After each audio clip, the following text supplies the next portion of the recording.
오늘 하루 우리에게 말씀하시는 주님의 음성 가운데 복된 은혜를 깊이 누리시기를 간절히 소망합니다. 이제 성령님의 임재와 도우심을 구하며 기도드리겠습니다. 은혜의 하나님, 우리는 떡으로만 사는 것이 아니라 하나님의 입으로부터 나오는 모든 말씀으로 사는 존재임을 고백합니다. 우리로 이 하늘의 양식을 갈망하게 하셔서 오늘 주시는 하나님의 말씀이 우리에게 참된 양식, 영생으로 이끄는 양식이 되게 하소서. 예수 그리스도의 이름으로 기도합니다. 아멘. 이제 하나님께서 오늘 우리에게 주신 말씀을 읽겠습니다. 먼저 구약 성경 신명기 8장 7절의 말씀입니다. 주 당신들의 하나님이 당신들을 데리고 가시는 땅은 좋은 땅입니다. 골짜기와 산에서 지하수가 흐르고 샘물이 나고 시냇물이 흐르는 땅입니다. 이어서 신약 성경 사도행전 14장 17절의 말씀입니다. 하나님께서 자기를 드러내지 않으신 것은 아닙니다. 곧 하늘에서 비를 내려주시고 철을 따라 열매를 맺게 하시고 먹을 거리를 주셔서 여러분의 마음을 기쁨으로 가득 채워주셨습니다.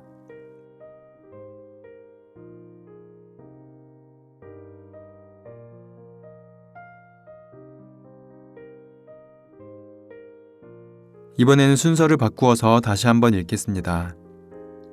하나님께서 자기를 드러내지 않으신 것은 아닙니다.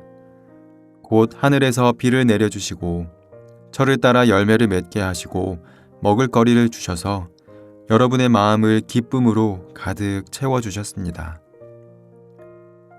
주 당신들의 하나님이 당신들을 데리고 가시는 땅은 좋은 땅입니다. 골짜기와 산에서 지하수가 흐르고 샘물이 나고 시냇물이 흐르는 땅입니다. 오늘의 말씀을 읽고 마음에 와서 부딪히는 단어나 구절, 이미지를 묵상하며 말씀 앞으로 나아가겠습니다.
오늘 신약의 말씀인 사도행전 14장 말씀은 바울과 바나바의 선교 여정 중 루스드라에서 겪었던 일을 그려내고 있습니다.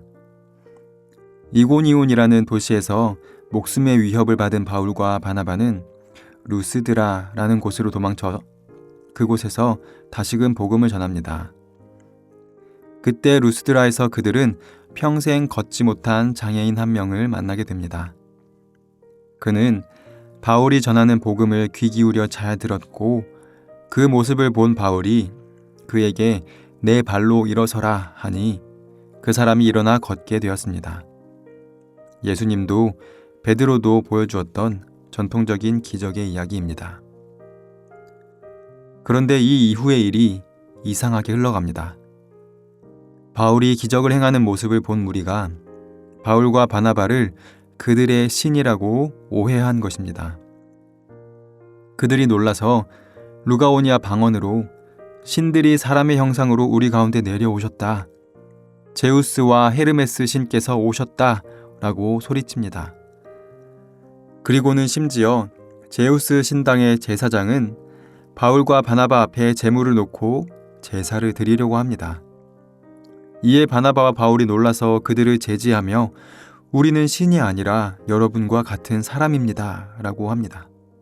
그리고는 여러분에게 복음을 전하는 것은 이런 헛된 일을 버리고 천지와 바다와 그 가운데 만물을 지으시고 살아계신 하나님께로 돌아오게 함이라. 하나님이 지나간 세대에는 모든 민족으로 자기들의 길들을 가게 방임하셨으나 그러나 자기를 증언하지 아니하신 것이 아니니 곧 여러분에게 하늘로부터 비를 내리시며 결실기를 주시는 선한 일을 하사 음식과 기쁨으로 여러분의 마음에 만족하게 하셨느니라 라고 선포합니다.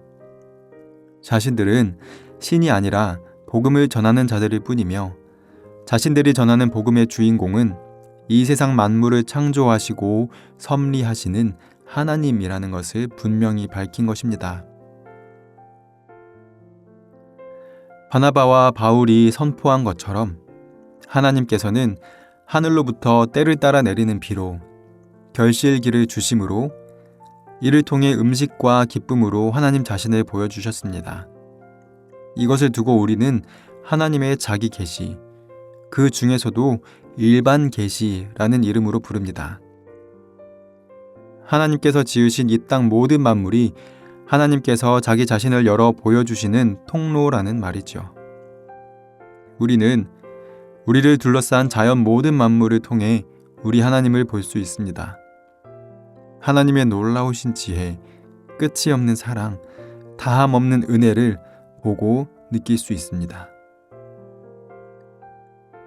이렇게 자연 만물을 통해 우리의 마음속에 있는 기쁨과 양심을 통해 또 그 외에도 하나님이 지으신 모든 것을 통해 우리 하나님을 보고 느낄 수 있는 것은 하나님께서 그 안에 계시기 때문입니다.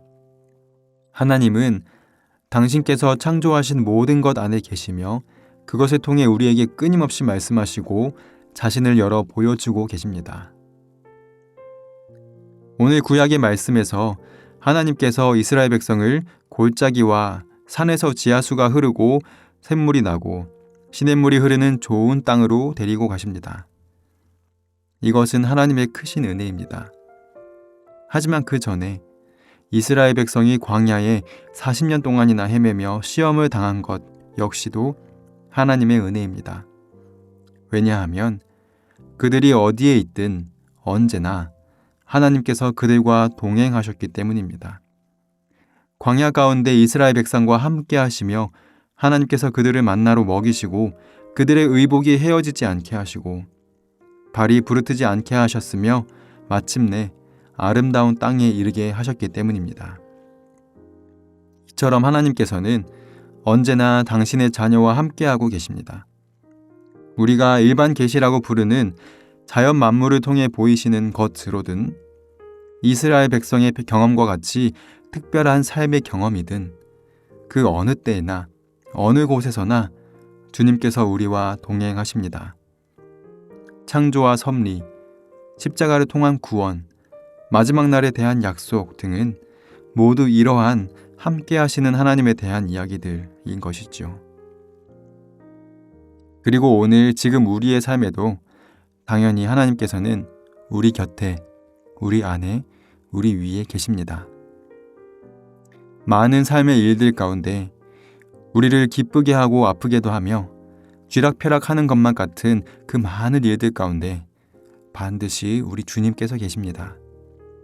수많은 이야기들이 우리 삶을 둘러싸고 있지만 그 중심에는 우리 주님께서 우리의 손을 잡고 계십니다. 이러한 믿음으로 언제나 주님을 향해 나아가는 그리고 주님의 손을 놓지 않고 살아가는 모든 씨앗의 성도님들이 되시기를 소망합니다. 함께 기도하겠습니다. 사랑의 하나님, 주님께서 언제나 저희의 삶에 동행하심을 감사드립니다. 주님께서 우리가 살아가는 이 땅의 모든 만물을 통해 우리가 함께 지내는 사람들과 그들과의 관계를 통해 또 모든 순간 우리의 마음을 통해 우리에게 말씀하여 주시니 감사드립니다. 이제 우리의 눈을 들어 항상 동행하시는 주님을 바라보게 하옵소서. 그리하여서 우리 곁에, 우리 가운데 계시는 주님을 늘 인식하며 주님의 말씀대로 살아가는 귀한 삶이 되게 하옵소서. 예수 그리스도의 이름으로 기도합니다. 아멘. 계속해서 말씀 가운데 잠잠히 머무르며 우리 주님의 음성에 귀 기울여 보시겠습니다.